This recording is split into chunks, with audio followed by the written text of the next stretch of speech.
ಕರ್ತನ ಪವಿತ್ರ ನಾಮದಲ್ಲಿ ನಿಮಗೆಲ್ಲರಿಗೂ ನನ್ನ ವಂದನೆ. ಎಫೆಸದವರಿಗೆ ಬರೆದ ಪತ್ರಿಕೆಯಲ್ಲಿ 7 ನಡಿಗೆಗಳನ್ನು ನೋಡೋಣ. ಈ ಪತ್ರದಲ್ಲಿ ನಡಿಗೆ ಎಂಬ ಪದವು 7 ಬಾರಿ ಕಂಡುಬರುತ್ತದೆ. ಇದು ವ್ಯಕ್ತಿಯ ಸಂಪೂರ್ಣ ಜೀವನ ಶೈಲಿಯನ್ನು ವಿವರಿಸುತ್ತದೆ.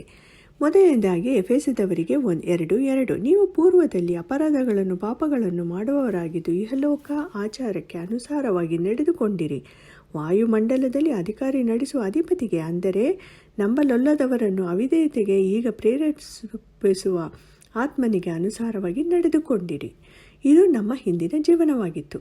ರಕ್ಷಣೆ ಹೊಂದುವುದಕ್ಕೆ ಮುನ್ನ ದೇವರಿಗೆ ಅವಿಧೇಯತೆ, ಇಹಲೋಕ ಆಚಾರಕ್ಕೆ ಅನುಸಾರವಾಗಿ ನಡೆದುಕೊಂಡಿದ್ದೆವು. ಸೈತಾನನ ಮಾರ್ಗದರ್ಶನದಲ್ಲಿ ಇಹಲೋಕ ಪಾಪಗಳಿಗೆ ಅನುಗುಣವಾಗಿ ವಾಸಿಸುತ್ತಿದ್ದೆವು. ಜಗತ್ತಿನಲ್ಲಿ ಮೋಸ, ಅನೈತಿಕತೆ, ಭಕ್ತಿಹೀನತೆ, ಸ್ವಾರ್ಥ, ಹಿಂಸೆ ಮತ್ತು ದಂಗೆಯ ಅಚ್ಚು ಇದೆ. ಸೈತಾನನ ಉದಾಹರಣೆಯನ್ನು ಅನುಸರಿಸುತ್ತಿದ್ದೆವು. ವಾಯುಮಂಡಲದಲ್ಲಿ ಅಧಿಕಾರ ನಡೆಸುವ ಅಧಿಪತಿಗೆ, ಅಂದರೆ ರಕ್ಷಣೆ ಹೊಂದದ ಎಲ್ಲ ಜನರು ಅವಿಧೇಯತೆಗೆ ಪ್ರೇರೇಪಿಸುವ ಆ ಸೈತಾನನಿಗೆ ಅನುಸಾರವಾಗಿ ಸೈತಾನನಿಂದ ಚೈತನ್ಯ ಹೊಂದಿದವರಾಗಿ ಇರುವುದರಿಂದ ದೇವರನ್ನು ಧಿಕ್ಕರಿಸುತ್ತಾ ಅವಿಧೇಯರಾಗಿದ್ದೆವು. ಎರಡನೆಯದು ಎಫೆಸದವರಿಗೆ 2:10 ನಾವು ಆತನ ನಿರ್ಮಾಣ ಸತ್ಕಾರ್ಯಗಳನ್ನು ಮಾಡುವುದಕ್ಕಾಗಿಯೇ ಕ್ರಿಸ್ತ ಯೇಸುವಿನಲ್ಲಿ ಸೃಷ್ಟಿಸಲ್ಪಟ್ಟೆವು. ನಾವು ಸತ್ಕಾರ್ಯಗಳನ್ನು ನಡೆಸುವವರಾಗಿ ಬದುಕಬೇಕೆಂದು ದೇವರು ನಮ್ಮನ್ನು ಮೊದಲೇ ನೇಮಿಸಿದನು.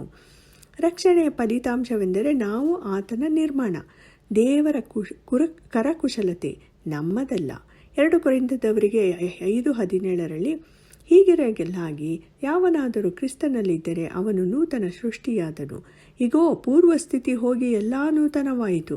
ಈ ಹೊಸ ಸೃಷ್ಟಿಯ ಉದ್ದೇಶವು ನಾವು ಸತ್ಕಾರ್ಯಗಳನ್ನು ನಡೆಸುವವರಾಗಿ ಬದುಕಬೇಕೆಂದು. ರಕ್ಷಣೆಯ ಫಲವಾದ ಒಳ್ಳೆಯ ಕಾರ್ಯಗಳಿಗಾಗಿ ನಾವು ರಕ್ಷಿಸಲ್ಪಟ್ಟಿದ್ದೇವೆ. ದೇವರ ಆದೇಶ ಇದು.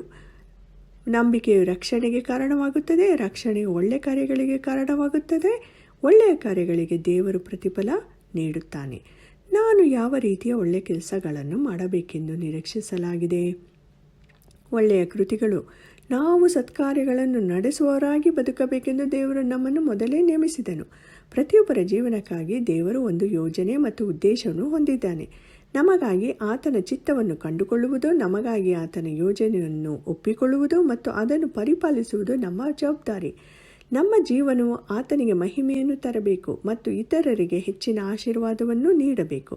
ಆತನು ನಮ್ಮ ಜೀವನಕ್ಕಾಗಿ ಯೋಜಿಸಿರುವ ಒಳ್ಳೆಯ ಕಾರ್ಯಗಳನ್ನು ಕಂಡುಹಿಡಿಯಲು ನಾವು ಪಾಪವನ್ನು ಒಪ್ಪಿಕೊಳ್ಳಬೇಕು, ತ್ಯಜಿಸಬೇಕು, ನಿರಂತರವಾಗಿ ಆತನಿಗೆ ಶರಣಾಗಬೇಕು, ದೇವರ ವಾಕ್ಯವನ್ನು ಅಧ್ಯಯನ ಮಾಡಬೇಕು, ಪ್ರಾರ್ಥನೆಯಲ್ಲಿ ಸಮಯ ಕಳೆಯಬೇಕು, ಸೇವೆಯ ಅವಕಾಶವನ್ನು ಬಳಸಿಕೊಳ್ಳಬೇಕು.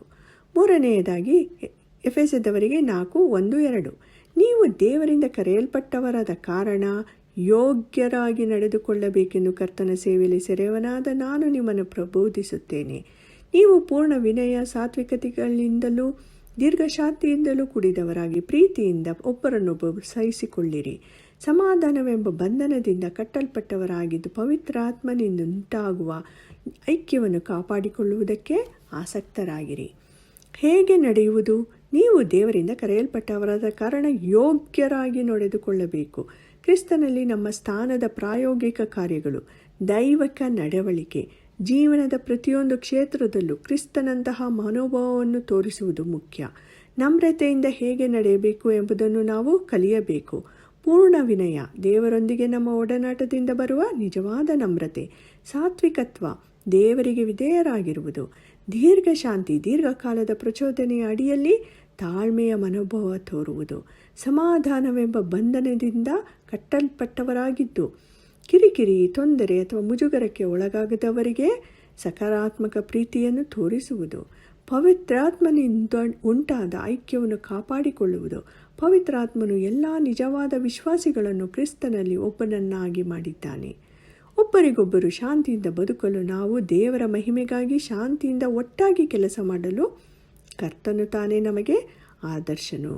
ಮತ್ತಾಯ 11:29 ಕರ್ತನು ಹೀಗೆ ಹೇಳಿರುವನು, ನಾನು ಸಾತ್ವಿಕನು, ದೀನ ಮನಸ್ಸುಳ್ಳವನು ಆಗಿರುವುದರಿಂದ ನನ್ನ ನಗುವನ್ನು ನಿಮ್ಮ ಮೇಲೆ ತೆಗೆದುಕೊಂಡು ನನ್ನಲ್ಲಿ ಕಲಿತುಕೊಳ್ಳಿರಿ. ಕೊಲೊಸ್ಸೆಯವರಿಗೆ 1:10 ಕರ್ತನ ಚಿತ್ತದ ವಿಷಯವಾದ ತಿಳುವಳಿಕೆಯಿಂದ ತುಂಬಿಕೊಂಡು ಆತನಿಗೆ ಯೋಗ್ಯರಾಗಿ ನಡೆದು ಎಲ್ಲ ವಿಧದಲ್ಲಿ ಆತನನ್ನು ಸಂತೋಷಪಡಿಸುವವರಾಗಿರಬೇಕೆಂತಲೂ ನೀವು ಸಕಲ ಸತ್ಕಾರ್ಯವೆಂಬ ಫಲವನ್ನು ಕೊಡುತ್ತಾ ದೇವಜ್ಞಾನದಿಂದ ಅಭಿವೃದ್ಧಿಯಾಗುತ್ತಿರಬೇಕೆಂತಲೂ ಕರ್ತನು ನಮ್ಮಿಂದ ಬಯಸುತ್ತಾನೆ. 4. ಎಫೆಸದವರಿಗೆ 4:17. ಆದುದರಿಂದ ಅನ್ಯಜನರು ನಡೆದುಕೊಳ್ಳುವ ಪ್ರಕಾರ ನೀವು ಇನ್ನು ಮುಂದೆ ನಡೆದುಕೊಳ್ಳಬಾರದೆಂದು ಕರ್ತನಲ್ಲಿರುವವನಾಗಿ ನಿಮಗೆ ಖಂಡಿತವಾಗಿ ಹೇಳುತ್ತೇನೆ. ಅವರು ನಿಷ್ಪ್ರಯೋಜನವಾದ ಬುದ್ಧಿಯುಳ್ಳವರಾಗಿ ನಡೆದುಕೊಳ್ಳುತ್ತಾರೆ. ಅವರ ಮನಸ್ಸು ಮೊಬ್ಬಾಗಿ ಹೋಗಿದೆ. ಅವರು ತಮ್ಮ ಹೃದಯದ ಕಾಠಿಣ್ಯದ ನಿಮಿತ್ತದಿಂದಲೂ ತಮ್ಮಲ್ಲಿರುವ ಅಜ್ಞಾನದ ನಿಮಿತ್ತದಿಂದಲೂ ದೇವರಿಂದಾಗುವ ಜೀವಕ್ಕೆ ಅನ್ಯರಾಗಿದ್ದಾರೆ. ನಾವು ವಿಶ್ವಾಸಿಗಳಾಗಿ ವಿಶಿಷ್ಟರಾಗಿ ವಿಭಿನ್ನತೆಯಿಂದ ನಡೆಯಬೇಕು. ವಿಶ್ವಾಸಿಗಳಾದ ನಮ್ಮ ಜೀವನದ ಪ್ರತಿಯೊಂದು ಕ್ಷೇತ್ರದಲ್ಲೂ ಈ ಲೋಕ ಕೆಲಸ ಮಾಡುವ ಒಂದು ಮಾರ್ಗವಿದೆ ಮತ್ತು ಕರ್ತನಾದ ಯೇಸುವಿನ ಮಾರ್ಗವಿದೆ. ಆತನು ನಮ್ಮನ್ನು ವಿಭಿನ್ನವಾಗಿ ನಡೆಯಲು ಆಹ್ವಾನಿಸುತ್ತಾನೆ, ವಿಶಿಷ್ಟರಾಗಿ ನಡೆಯಲು. ಕರ್ತನ ಅಧಿಕಾರದಿಂದ ಪೌಲನು ವಿಶ್ವಾಸಿಗಳನ್ನು ತಮ್ಮ ಹಿಂದಿನ ಜೀವನದ ಪ್ರತಿಯೊಂದು ಕುರುಹುಗಳನ್ನು ತೆಗೆದುಹಾಕಬೇಕೆಂದು ಒತ್ತಾಯಿಸುತ್ತಾನೆ. ಅನ್ಯ ಜನರು ನಡೆದುಕೊಳ್ಳುವ ಪ್ರಕಾರ ನೀವು ಇನ್ನು ಮೇಲೆ ನಡೆದುಕೊಳ್ಳಬಾರದೆಂದು. ವಿಶ್ವಾಸಿಗಳಾದ ನಮ್ಮ ಜೀವನದಲ್ಲಿ ಬದಲಾವಣೆ ಇರಬೇಕು. ಅನ್ಯ ಜನರು ನಿಷ್ಪ್ರಯೋಜನವಾದ ಬುದ್ಧಿಯುಳ್ಳವರಾಗಿ ನಡೆದುಕೊಳ್ಳುತ್ತಾರೆ. ಅವರ ಜೀವನದಲ್ಲಿ ಖಾಲಿ, ಉದ್ದೇಶವಿಲ್ಲದ ಮತ್ತು ಫಲಪ್ರದವಾಗಿರುವುದಿಲ್ಲ. ಅಜ್ಞಾನದ ನಿಮಿತ್ತದಿಂದ ಅವರ ಮನಸ್ಸೂ ಮೊಬ್ಬಾಗಿರುತ್ತದೆ. ಆದರೆ ವಿಶ್ವಾಸಿಗಳಾದ ನಾವು ದೇವರ ವಾಕ್ಯದ ಬೆಳಕಿನಲ್ಲಿ ಹೊಸ ಮನಸ್ಸುಳ್ಳವರಾಗಿ ಮತ್ತು ದೈನಂದಿನ ಕಾರ್ಯವನ್ನು ದೇವರಿಗೆ ಸಮರ್ಪಣೆ ಮಾಡುತ್ತಾ ನಡೆಯಬೇಕು. 5. ಎಫೆಸದವರಿಗೆ 5:2. ಕ್ರಿಸ್ತನು ನಿಮ್ಮನ್ನು ಪ್ರೀತಿಸಿ ನಮ್ಮೆಲ್ಲರಿಗೋಸ್ಕರ ತನ್ನನ್ನೇ ದೇವರಿಗೆ ಸುಗಂಧ ವಾಸನೆಯಾದ ಕಾಣಿಕೆಯಾಗಿಯೂ ಯಜ್ಞವಾಗಿಯೂ ಸಮರ್ಪಿಸಿಕೊಂಡ ಪ್ರಕಾರ ನೀವೂ ಪ್ರೀತಿಯಲ್ಲಿ ನಡೆದುಕೊಳ್ಳಿರಿ. ನಮ್ಮ ಪರಿಪೂರ್ಣ ಉದಾಹರಣೆ ಕ್ರಿಸ್ತನು. ನಮ್ಮನ್ನು ಪ್ರೀತಿಸಿ ನಮ್ಮೆಲ್ಲರಿಗೋಸ್ಕರ ತನ್ನನ್ನೇ ದೇವರಿಗೆ ಸುಗಂಧ ವಾಸನೆಯಾದ ಕಾಣಿಕೆಯಾಗಿಯೂ ಯಜ್ಞವಾಗಿಯೂ ಸಮರ್ಪಿಸಿಕೊಂಡನು. ಶಿಲುಬೆಯ ಮರಣದವರೆಗೂ ದೇವರ ಚಿತ್ತವನ್ನು ಮಾಡಲು ಸಂಪೂರ್ಣವಾಗಿ ಶ್ರದ್ಧೆ ಹೊಂದಿದ್ದವನು. ಕರ್ತನಾದ ಯೇಸು ಇತರರಿಗೆ ಕೊಡುವ ಮೂಲಕ ತನ್ನ ತಂದೆಯನ್ನು ಸಂತೋಷಪಡಿಸಿದನು. ನಾವು ಸಹ ದೇವರ ಸೇವೆಯಲ್ಲಿ ನಮ್ಮನ್ನು ತೊಡಗಿಸುವುದರ ಮೂಲಕ, ಇತರರಿಗಾಗಿ ನಮ್ಮ ಪ್ರೀತಿಯನ್ನು ತೋರಿಸುವುದರ ಮೂಲಕ ದೇವರಿಗೆ ಸಂತೋಷವನ್ನು ತರಬಹುದು. ರೋಮಾಪುರದವರಿಗೆ 5:8. ಆದರೆ ನಾವು ಪಾಪಿಗಳಾಗಿದ್ದಾಗಲೂ ಕ್ರಿಸ್ತನು ನಮಗೋಸ್ಕರ ಪ್ರಾಣ ಕೊಟ್ಟಿದ್ದರಲ್ಲಿ ದೇವರು ನಮ್ಮ ಮೇಲೆ ತನಗಿರುವ ಪ್ರೀತಿಯನ್ನು ಸಿದ್ಧಾಂತಪಡಿಸಿದ್ದಾನೆ. ಯೋಹಾನ 15:12. ಯೇಸು ಕ್ರಿಸ್ತನು, ನಾನು ನಿಮ್ಮನ್ನು ಪ್ರೀತಿಸಿದ ಮೇರೆಗೆ ನೀವು ಒಬ್ಬರನ್ನೊಬ್ಬರು ಪ್ರೀತಿಸಬೇಕೆಂಬುದೇ ನಾನು ಕೊಡುವ ಆಜ್ಞೆಯಾಗಿದೆ. ಇದು ದೇವರು ಮತ್ತು ನಮ್ಮ ಸಹ ಮನುಷ್ಯನೊಂದಿಗೆ ನಮ್ಮ ಸಂಪೂರ್ಣ ಸಂಬಂಧವನ್ನು ಒಟ್ಟುಗೂಡಿಸುತ್ತದೆ. 6. ಎಫೆಸದವರಿಗೆ 5:8-9.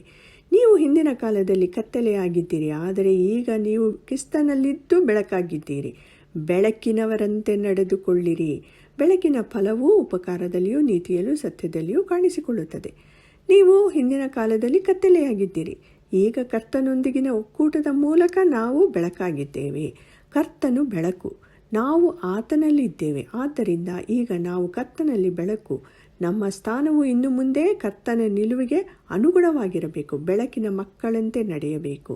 ದೇವರು ನಮ್ಮನ್ನು ಬೆಳಕಿನ ಪ್ರತಿಫಲಕಗಳಾಗಿ ಸೃಷ್ಟಿಸಿದನು. ಯೇಸು ಕರ್ತನು ಪ್ರಪಂಚದ ಬೆಳಕು. ಆತನ ಅನುಯಾಯಿಗಳಾಗಿ ನಾವು ಆತನ ಬೆಳಕನ್ನು ಜಗತ್ತಿನಲ್ಲಿ ಪ್ರತಿಬಿಂಬಿಸುವ ಉದ್ದೇಶವನ್ನು ಹೊಂದಿದ್ದೇವೆ. ನಾವು ಆತನ ಬೆಳಕಿನಲ್ಲಿ ನಡೆಯಬೇಕೆಂದು ದೇವರು ಬಯಸುತ್ತಾನೆ. ನಾವು ಯೇಸುವಿನಲ್ಲಿ ನಡೆಯುತ್ತಿರುವಾಗ ದೇವರ ಬೆಳಕು ನಮ್ಮ ಮೂಲಕ ಜಗತ್ತನ್ನು ಪ್ರವೇಶಿಸಬಹುದು. ಮತ್ತಾಯ 5 ಯೇಸು, ನೀನು ಲೋಕದ ಬೆಳಕು ಎಂದು ಹೇಳುತ್ತಾನೆ. ಬೆಳಕಿನ ಫಲವು ಉಪಕಾರದಲ್ಲಿಯೂ ನೀತಿಯಲ್ಲಿಯೂ ಸತ್ಯದಲ್ಲಿಯೂ ಕಾಣಿಸಿಕೊಳ್ಳುತ್ತದೆ. 7. ಎಫೆಸದವರಿಗೆ 5:15-16. ಆದ ಕಾರಣ ನೀವು ನಡಕೊಳ್ಳುವ ರೀತಿಯನ್ನು ಕುರಿತು ಚೆನ್ನಾಗಿ ನೋಡಿಕೊಳ್ಳಿರಿ. ಜ್ಞಾನವಿಲ್ಲದವರಾಗಿರದೆ ಜ್ಞಾನವಂತರಾಗಿರಿ. ಈ ದಿನಗಳು ಕೆಟ್ಟವುಗಳಾಗಿವೆ. ಆದುದರಿಂದ ಕಾಲವನ್ನು ಸುಮ್ಮನೆ ಕಳಕೊಳ್ಳದೆ ಅದನ್ನು ಬೆಲೆಯುಳ್ಳದೆಂದು ಉಪಯೋಗಿಸಿಕೊಳ್ಳಿರಿ. ದೇವರ ಮಕ್ಕಳಂತೆ ನಮ್ಮ ಸ್ಥಾನದ ಬೆಳಕಿನಲ್ಲಿ ಬದುಕಬೇಕು. ನಾವು ಸೂಕ್ಷ್ಮವಾಗಿ ನಡೆದುಕೊಳ್ಳಬೇಕು. ಜ್ಞಾನೋಕ್ತಿಗಳು 9:10. ಯೆಹೋವನ ಭಯವೇ ಜ್ಞಾನಕ್ಕೆ ಮೂಲವು, ಪರಿಶುದ್ಧನ ತಿಳುವಳಿಕೆಯೇ ವಿವೇಕವು. ಪ್ರತಿಯೊಬ್ಬ ವ್ಯಕ್ತಿಯು ದೇವರ ಮುಂದೆ ತಮ್ಮ ಜೀವನಕ್ಕೆ ಲೆಕ್ಕ ಕೊಡುತ್ತಾನೆ. ನಾವೆಲ್ಲರೂ ನಮ್ಮ ಜೀವನಕ್ಕೆ ಹೊಣೆಗಾರರಾಗಿದ್ದೇವೆ ಮತ್ತು ದೇವರು ಎಲ್ಲರ ತೀರ್ಪುಗಾರನು. ಜ್ಞಾನವಿಲ್ಲದವರಾಗಿರದೆ ಬುದ್ಧಿವಂತಿಕೆಯ ನಡಿಗೆ, ಸಮಯವನ್ನು ಅವಕಾಶಗಳನ್ನು ಬಳಸಿಕೊಳ್ಳಬೇಕು. ಜ್ಞಾನವಂತರಾಗಿರಬೇಕು. ಕಾಲವನ್ನು ಬೆಲೆ ಉಳ್ಳದೆಂದು ಉಪಯೋಗಿಸಿಕೊಳ್ಳಬೇಕು. ಅಂದರೆ ಪವಿತ್ರತೆ, ಕರುಣೆಯ ಮತ್ತು ಸಹಾಯದ ಕಾರ್ಯಗಳಿಗೆ ಹೆಸರುವಾಸಿಯಾದ ಜೀವನವನ್ನು ನಡೆಸುವುದು. ಈ ದಿನಗಳು ಕೆಟ್ಟವುಗಳಾಗಿವೆ ಎಂದರೆ ನಾವು ಈಗ ವಾಸಿಸುತ್ತಿರುವ ದಿನಗಳ ದುಷ್ಟ ಪಾತ್ರವಾಗಿದೆ. ಅನುಗ್ರಹದ ದಿನ ಶೀಘ್ರದಲ್ಲೇ ಮುಚ್ಚಲ್ಪಡುತ್ತದೆ. ಭೂಮಿಯ ಮೇಲೆ ಸಾಕ್ಷಿ ಮತ್ತು ಸೇವೆಗೆ ಅವಕಾಶಗಳು ಶೀಘ್ರದಲ್ಲೇ ಶಾಶ್ವತವಾಗಿ ಕೊನೆಗೊಳ್ಳುತ್ತವೆ. ನಮ್ಮ ದಿನಗಳನ್ನು ನಮ್ಮ ಆಯ್ಕೆಯ ಚಟುವಟಿಕೆಯಲ್ಲಿ ಕಳೆಯುವ ಬದಲು ಪ್ರತಿದಿನ ನಮಗೆ ದೇವರ ಚಿತ್ತವನ್ನು ಕಂಡುಹಿಡಿದು ಅದನ್ನು ವಿಧೇಯತೆಯಿಂದ ಮಾಡಬೇಕು. ದೇವರಿಗೆ ಮಹಿಮೆ ತರುವಂತಹ ಪರಿಣಾಮಕಾರಿ ಮತ್ತು ಫಲಪ್ರದ ಇರುವ ಏಕೈಕ ಮಾರ್ಗ ಇದು. ಈ 7 ನಡಿಗೆಗಳನ್ನು ಅನುಸರಿಸುವುದರಿಂದ ನಮಗೆ ಲಾಭದಾಯಕ ಮತ್ತು ದೇವರಿಗೆ ಪ್ರಿಯವಾಗಿರುತ್ತದೆ. ಜನರು ನಮ್ಮಲ್ಲಿ ನೋಡುವ ಏಕೈಕ ವಿಷಯವೆಂದರೆ ನಮ್ಮ ನಡಿಗೆ. ಅವರು ನಮ್ಮ ನಡಿಗೆಯಿಂದ ಮಾತ್ರ ನಮ್ಮನ್ನು ತಿಳಿದಿದ್ದಾರೆ. ಈ ಎಲ್ಲ ವಿಭಿನ್ನ ಗುಣಗಳನ್ನು ಹೊಂದಿರುವ ಜೀವನದ ಮೂಲಕ ಹೇಗೆ ನಡೆಯಬೇಕು ಎಂಬುದನ್ನು ನಾವು ಕಲಿಯಬೇಕಾಗಿದೆ. ಮತ್ತು ನಿಜವಾಗಿಯೂ ಕರ್ತನಾದ ಯೇಸು ಮಾತ್ರ ಅದನ್ನು ಸರಿಯಾದ ರೀತಿಯಲ್ಲಿ ಹೇಗೆ ಕ್ರಿಸ್ತಿಯನು ನಡೆದುಕೊಳ್ಳಬೇಕೆಂದು ನಮಗೆ ಕಲಿಸುತ್ತಾನೆ. ನೀವು ಕರ್ತನಾದ ಯೇಸು ಎಂಬ ಕ್ರಿಸ್ತನನ್ನು ಅಂಗೀಕರಿಸಿದಂತೆಯೇ ಆತನಲ್ಲಿದ್ದವರಾಗಿ ನಡೆದುಕೊಳ್ಳಿರಿ. ದೇವರಿಂದ ಕರೆಯಲ್ಪಟ್ಟವರಾದ ಕಾರಣ ಯೋಗ್ಯರಾಗಿ ನಡೆಯಬೇಕು. ನಾವು ವಿಶಿಷ್ಟರಾಗಿ ವಿಭಿನ್ನತೆಯಿಂದ ನಡೆಯಬೇಕು, ಪ್ರೀತಿಯಲ್ಲಿ ನಡೆಯಬೇಕು, ಬೆಳಕಿನಲ್ಲಿ ನಡೆಯಬೇಕು, ಕಾಲವನ್ನು ಬೆಲೆಯುಳ್ಳದೆಂದು ಉಪಯೋಗಿಸಿಕೊಳ್ಳುತ್ತಾ ಬುದ್ಧಿವಂತಿಕೆಯಿಂದ ನಡೆಯಬೇಕು. ನಾವು ಕರ್ತನಾದ ಯೇಸು ಎಂಬ ಕ್ರಿಸ್ತನನ್ನು ಅಂಗೀಕರಿಸಿದಂತೆಯೇ ಆತನಲ್ಲಿದ್ದುವರಾಗಿ ನಡೆದುಕೊಳ್ಳಲು ಕರ್ತನು ತಾನೇ ನಮಗೆ ಸಹಾಯ ಮಾಡುವನು. ಕರ್ತನ ನಾಮಕ್ಕೆ ಮಹಿಮೆ ಉಂಟಾಗಲಿ.